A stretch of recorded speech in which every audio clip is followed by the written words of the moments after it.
नमस्कार मित्रांनो. तर आजपासून आपण 15 डेली वापरात येणारे वाक्यांची सिरीज चालू करतोय, ज्याच्यामध्ये मराठी अर्थसहित इंग्लिश वाक्य असेल, जेणेकरून आपल्याला इंग्लिश बोलायला आणि लिहायला सहज सोपी जाईल.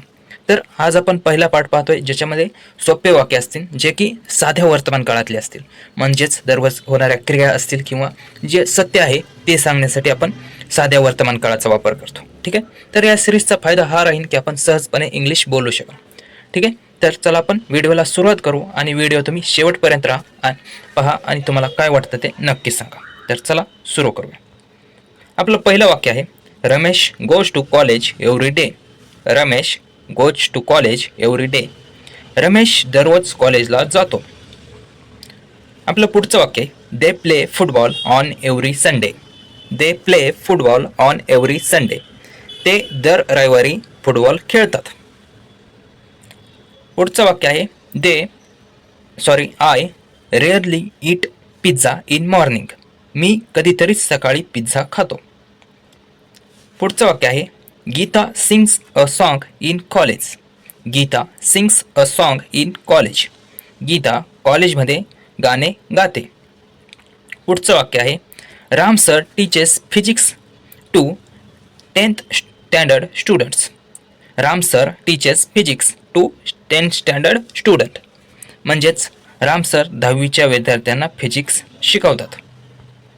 आपलं पुढचं वाक्य, राजू सेल्स पाणीपुरी ॲट फडके चौक.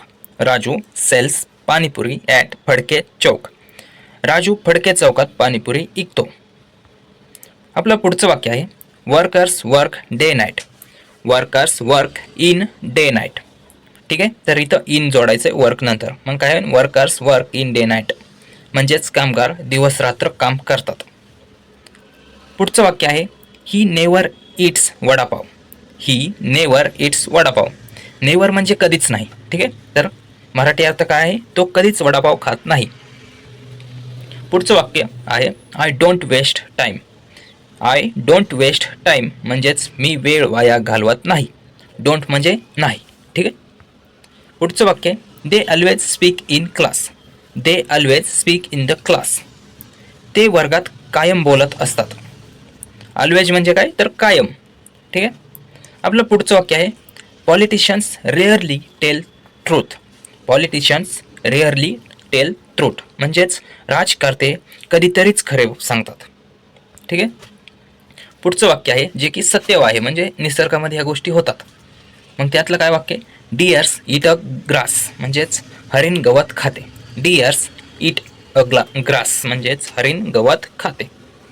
पुढचं वाक्य आहे, sun gives energy in form of sunlight. Sun gives energy in form of sunlight म्हणजेच सूर्यप्रकाशाच्या स्वरूपात ऊर्जा देतो.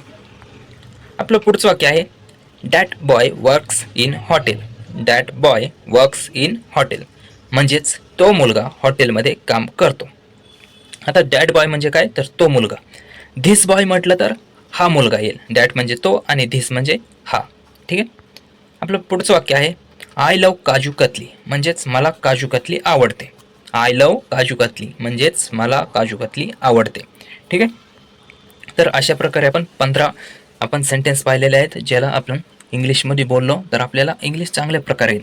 तर अशीच ही सिरीज पाहण्यासाठी चॅनलला सबस्क्राईब करा, व्हिडिओला लाईक करा आणि कमेंटमध्ये तुम्हाला कसे व्हिडिओ हवेत ते नक्की सांगा. तर चला आपण पुढच्या व्हिडिओमध्ये लवकरच भेटू. धन्यवाद.